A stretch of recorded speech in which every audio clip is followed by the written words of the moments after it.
Hi there, my name is Lydia and I am the Pharmacy, Wellbeing Services, Mental Health and Wellbeing Coach. So in today's webinar we are going to look at weight management and physical activity. So who are Your Health? So we are a prevention, wellbeing and recovery service, and we include the Pharmacy Wellbeing Service. We can support pharmacy staff and their family members with any mental or physical wellbeing support. And just some examples are mental health, low mood, low level anxiety, healthy lifestyles and physical health. Okay, so what does the Pharmacy Wellbeing Service specifically include? So we offer one-to-one virtual support, so either telephone or video calls. We use a recovery style model to look at different aspects of that individual's life and work together to set goals and targets. We offer up to 12 weeks support with that individual, and we reflect on the progress on every appointment. We can also offer supportive resources. We can use our Your Health team, and also we can help with healthy living campaign support. We also have extra evenings and weekend appointments available for those who need it.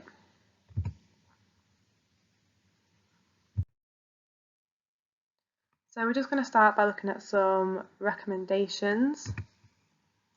So starting with exercise, we have 150 minutes of moderate exercise or 57 minutes of vigorous exercise, and that's over a weekly basis.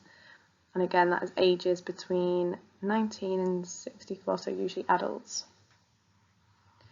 So another recommendation for exercise may be trying to reduce sitting down time, so getting up, going for a short walk perhaps, and including strength exercises as well, so it could be sort of weight training or body weight exercises. I'm just looking at some recommendations for eating well. We've got a wide variety of food in the right proportions, consuming the right amount of food for your body, trying to get that 5 portions of fruit and vegetables a day, some dairy products, also some dairy alternative products, and some small amounts of oils and spreads. And also remember to drink plenty of fluids. So what has changed over recent years? So again, just some statistics. More than a quarter of the world's adult population are not active enough. And worldwide, around 1 in 3 women and 1 in 4 men do not do enough physical activity to stay healthy. Also, levels of inactivity are twice as high in high-income countries compared to low-income countries. And insufficient activity increased by 5% in high-income countries between 2001 and 2016. So just looking at some reasons maybe for why this is happening, we can have inaction during leisure time. So when we do have spare time, what sort of choices are we making? Are we being active, or are we choosing more to relax?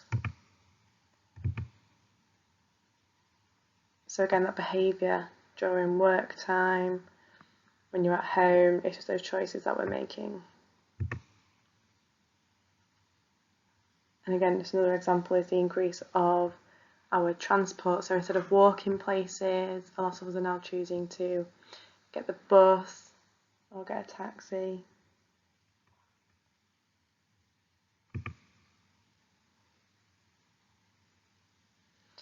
And you can also just take a moment to maybe pause the webinar and just think, what the factors could there be?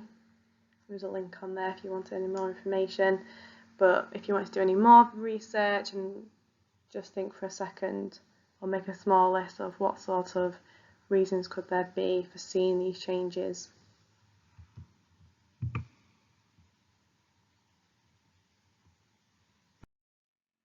So we're now just going to have a look at physical activity and ultimately what works best for you, as there's not just one answer for everybody with physical activity.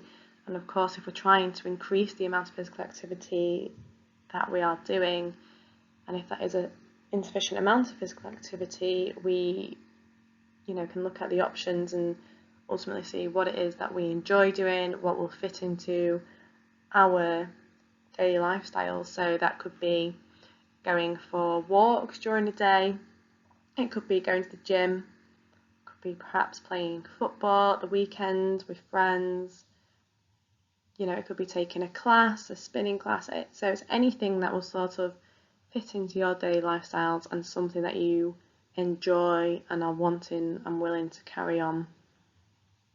So you can just take a moment to perhaps write down a few ideas if you'd like, and have a little think about what actually would work for you, or if something already does work well for you, what is that and how can you keep that going? So how can I support you and your journey and your specific goals? Well, first of all, depending on what that goal is, we can have a look at perhaps weight loss in a healthy, manageable way, if that is your goal, and something that suits your lifestyle. So no real restrictions, just maybe something that we can look at together and ultimately give you that control back and let you make the decisions, and ultimately I can be there for that support and encouragement. We can look at diet, so we can have a look at what we may be consuming, what may be a healthier option. We can look at the guidelines and sort of see how that compares to current diets and how we can maybe improve those. So we can also support with alcohol reduction as well. And also looking at ways of finding an exercise that you enjoy, helping to remove those barriers and keeping exercise fun and something that you are wanting to do and continue to do. So we're just going to have a look at the importance of planning when it comes to setting goals. So first of all, it's important to be specific, so we know exactly what we are working towards. So if our goal is weight loss, it's important to then turn that goal into a specific goal, which could be a 5 pound weight loss. So we know exactly what we're working towards and we know when we've achieved it. Our goals should also be measurable so that they can be determined of when they've been accomplished. So this could be, how are we going to measure the weight loss? So is it going to be from weight on the scales? Is it going to be a tape measure? So we need to determine how we're going to measure this weight loss. Attainable, so goals should be achievable and realistic, to keep that motivation, to be able to see those results ultimately. So again, going back to the example of weight loss, are we looking at 1 pound, 2 pounds in a realistic time frame, or are we looking at 1 or 2 stone in a very short amount of time, which may not be as attainable or as realistic? That could lead to lack of motivation going forward in the goals. And also the goals should be relevant. So goals which are important to you in planning activities which are suitable for the achievement of that goal.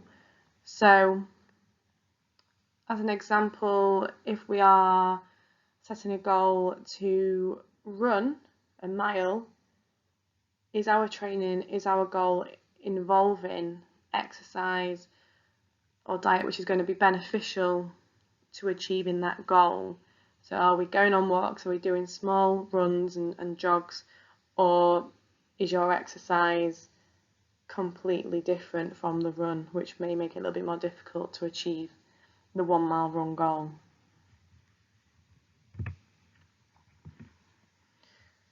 And time, so having a specific time frame for completion. So again, just going back to that weight loss example, are we setting a time? Is it a month? Is it 6 months? Is it the whole year to reach that goal? Because then we know whereabouts we are in that progress, and we can really see that then. So as you can see, these are what we call SMART targets, and it just really helps make a clear plan of the goals that we are trying to achieve. Now we're going to look at understanding barriers and how to overcome them. So some examples of some barriers that people can face when trying to set goals could be no time. So not having much time in the day, but trying to overcome these barriers. So just some examples could be, short bursts of exercise throughout the day. That could be a 10-minute walk every now and then, rather than a 1 or 2 hour walk in the evening. So waking up a little bit earlier. So if possible, is it a possibility to wake up a little bit earlier to then do that exercise and then continue your day as normal after that? And walking more. Just being a little bit more active during the day, taking the stairs, walking to the shop, parking a little bit further away from the supermarkets, for example, and that just increases our step count throughout the day as well. So not actually liking or enjoying exercise is also a barrier.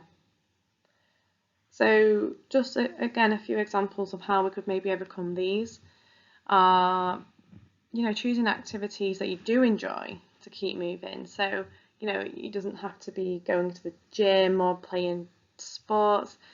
It could be going for that short walk, listening to your favourite podcast perhaps, going for a walk with your friends around the park, things like that. It's something that you enjoy and that keeps you moving. So varying that routine as well. So maybe if you already are going to the park quite often, is there a different one that you can maybe go to? Is there something else that you could be doing? And just keeping that changing, or try something new, something that you might have wanted to do for a while, maybe a new class, joining a gym maybe.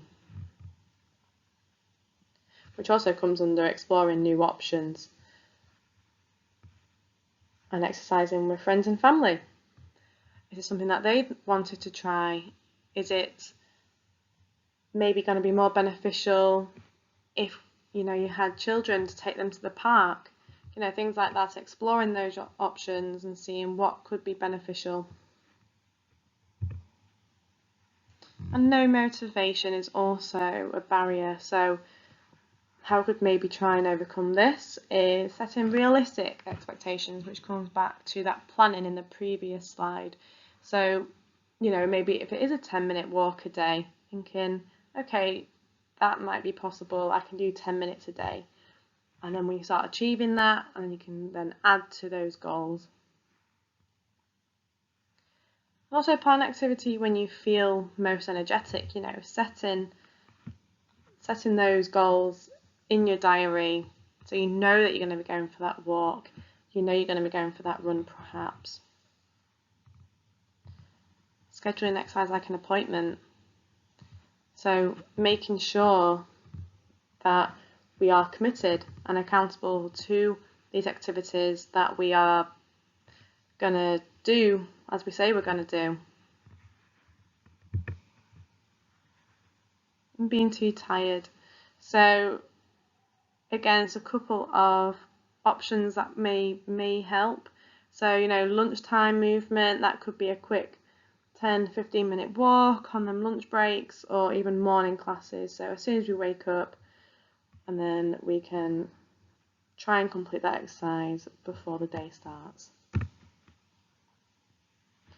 And again, you can just take this time to sort of discuss and reflect and see if there's any barriers that you face or that you think may be, quite a big barrier for a lot of other people. And also, again, you can take some time to maybe write down some options of how we can overcome them. So if you'd like to get in contact with us, our number is 0800 91 77752. You can also email us, or you can visit our website and contact us through there. So if you do have any questions or discussions that you want to discuss with me regarding the webinar, please feel free to get in touch. And again, thank you for taking the time to watch this webinar.